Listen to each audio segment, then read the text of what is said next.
नमस्कार, news nation digital के हमारे इस खास एपिसोड खबरें दुनिया की में आपका स्वागत है। मैं हूं सुमित कुमार दुबे। 13-14 अप्रैल को इजराइल पर ईरान का मिसाइल और ड्रोन्स की जो स्ट्राइक हुई थी वो भले ही कामयाब नहीं मानी गई, लेकिन ईरान का ये एक्शन दुनिया की राजनीति में एक मील का पत्थर साबित होता हुआ नजर आ रहा है। अभी तक ये देखा गया था कि मिडिल ईस्ट के इलाके में अगर दुश्मन की सीमा को पार करने का जोखिम कोई उठाता था तो वो बस इजराइल की फौज ही उठाती थी। बाकी देशों के पास न तो ऐसी क्षमता थी और न ही इतनी हिम्मत। लेकिन ईरान ने इजराइल की सीमा को क्रॉस करके एक नए युग का आगाज कर दिया है। और इससे भी बड़ी बात अब यह है कि इजराइल तमाम तरह की बयानबाजी के बावजूद अभी तक जवाबी कार्रवाई नहीं कर सका है, और इसकी वजह है अमेरिका। दरअसल अमेरिका नहीं चाहता कि इजराइल अब ऐसी कोई कार्रवाई करे जिसके जवाब में ईरान फिर से कोई बड़ा एक्शन ले और तनाव पूरे इलाके में फैल जाए। तो सवाल यह है कि हर वक्त युद्ध के लिए तत्पर रहने वाले अमेरिका को आखिरकार मिडिल ईस्ट में तनाव फैलने का डर क्यों सता रहा है? वो क्यों नहीं चाहता कि तनाव ना फैले? और वो कौन से ऐसे मुल्क और कौन सी ऐसी वजह है जिन्होंने अमेरिका के हाथों को बांध दिया है? उस अमेरिका के हाथों को जो मिडिल ईस्ट में दो बड़े युद्ध लड़ चुका है, जहां कई देशों में अमेरिका के फौजी अड्डे हैं मिडिल ईस्ट में, लेकिन फिर भी अमेरिका ईरान के खिलाफ किसी भी बड़े एक्शन से परहेज क्यों कर रहा है?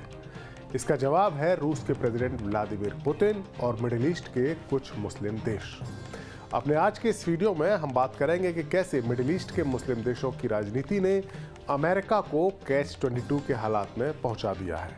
लेकिन पहले बात करते हैं पुतिन की, जो मिडिल ईस्ट से कई हजार मील दूर यूक्रेन में युद्ध लड़ रहे हैं। लेकिन इस युद्ध के तार खाड़ी में अमेरिका की रणनीति के साथ भी जुड़े हुए हैं। दरअसल 2 साल पहले जब रूस ने यूक्रेन पर हमला बोला था तो ये माना जा रहा था कि रूस की जीत महज सप्ताह भर की ही बात होगी। लेकिन अमेरिका और उसके सहयोगी जो नाटो के देश हैं, उनकी मदद के चलते यूक्रेन की फौज 2 साल तक रूस के आगे न सिर्फ टिक गई, बल्कि पुतिन की फौज को जान माल का भारी नुकसान भी उठाना पड़ा। लेकिन पुतिन की जो कीमत पुतिन ने चुकाई, पुतिन को चोट देने की जो कीमत अमेरिका ने चुका रहा है, वो ये है कि अमेरिका को भारी आर्थिक और सामरिक संसाधन यूक्रेन की मदद के लिए देने पड़े, झोंकने पड़े। अब धीरे धीरे अमेरिका की जनता के मन में यूक्रेन की मदद का उत्साह ठंडा पड़ता जा रहा है, और ज़ेलेंस्की की मदद करते करते अमेरिका के गोला बारूद का जखीरा भी खाली हो चला है। अमेरिका की मदद के अभाव में अब यूक्रेन की फौज का हौसला टूटने लगा है। ग्राउंड पर रूस की फौज भारी पड़ने लगी है और कई नए इलाकों पर रूस ने कब्जा कर लिया है। हाल ही में ज़ेलेंस्की ने बयान दिया है कि अमेरिका की मदद के बिना यूक्रेन ये जंग हार जाएगा। जाहिर सी बात है, यूरोप में पुतिन को थामे रखने के लिए अमेरिका का साथ देने के लिए यूक्रेन का टिके रहना जरूरी है। ऐसे में अमेरिका नहीं चाहता कि मिडिल ईस्ट में एक और बड़ी जंग शुरू हो जाए और अमेरिका को अपने संसाधन उसमें झोंकने पड़े। और ऐसा होने पर पुतिन को यूक्रेन को रौंदने का वो मौका मिल जाएगा जिसका वो ख्वाब देख रहे हैं। अमेरिका ये भी जानता है कि ईरान कितना पावरफुल देश है।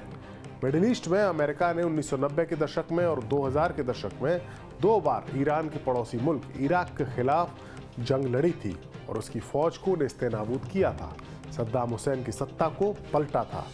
लेकिन इस बार मसला कुछ अलग है। ईरान की फौजी ताकत अब इतनी बढ़ चुकी है कि उसे हल्के में नहीं लिया जा सकता। उसके मिसाइल और ड्रोन पावर किसी भी बड़े एयर डिफेंस सिस्टम को फेल कर सकते हैं। इसके अलावा मिडिल ईस्ट में इराक, सीरिया, लेबनान और यमन जैसे देशों में ईरान के समर्थन वाले मिलिशिया हैं, जिनमें हिजबुल्लाह और हूती विद्रोही जैसे मजबूत संगठन शामिल हैं। ये वो संगठन हैं जो जंग के हालात में अमेरिकी फौजी अड्डों पर हमला करके अमेरिका के लिए मुसीबत खड़ी कर सकते हैं। यही नहीं, ईरान के पास रूस और चीन जैसे बड़े देशों का समर्थन भी हासिल है।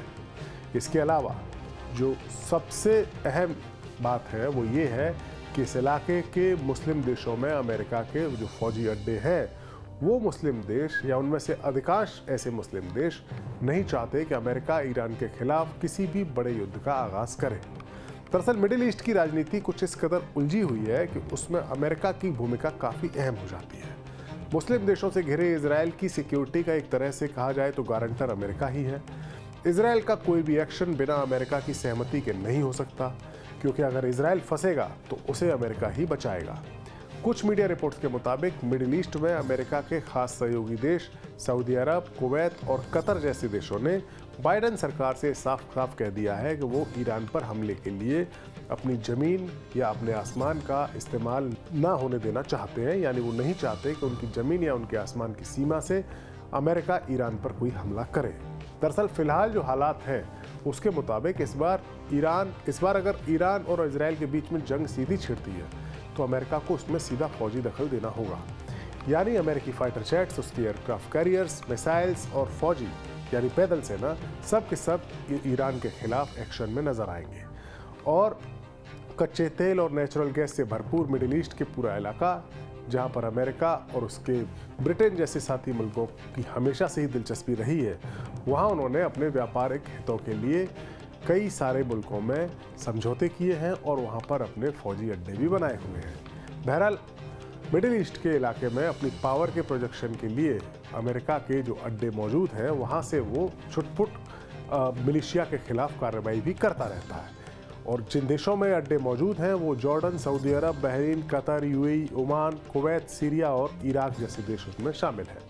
मिडिल ईस्ट के ज़्यादातर देशों से अमेरिका की दोस्ती है, लेकिन इसी इलाके में ईरान एक ऐसा देश है जो अमेरिका को अपना दुश्मन मानता है और अमेरिका उसको अपना दुश्मन मानता है।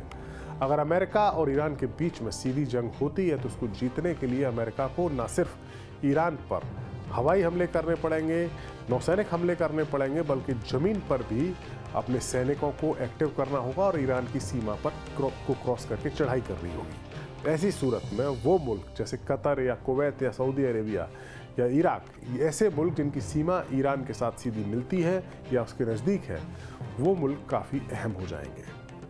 और ऐसे में अमेरिका जब इन देशों से या इन देशों की ज़मीन पर या इन देशों के आसमान का इस्तेमाल करते हुए ईरान पर कार्रवाई करेगा तो ईरान की तरफ से भी जवाब दिए जाने की पूरी संभावना है। और ईरान की मिसाइल्स और उसकी ड्रोन पावर किसी से छुपी नहीं है। ईरान की कार्रवाई अमेरिकी ठिकानों पर होगी, यानी ईरान की मिसाइलें और उसके ड्रोन्स इन मुल्कों की सीमा में घुसकर भी वार करेंगे और ये मुल्क बिना किसी वजह के इस जंग में शामिल हो जाएंगे, न चाहते हुए भी इसका हिस्सा बन जाएंगे। इसके अलावा एक वजह और है और वो ज़्यादा सीरियस है।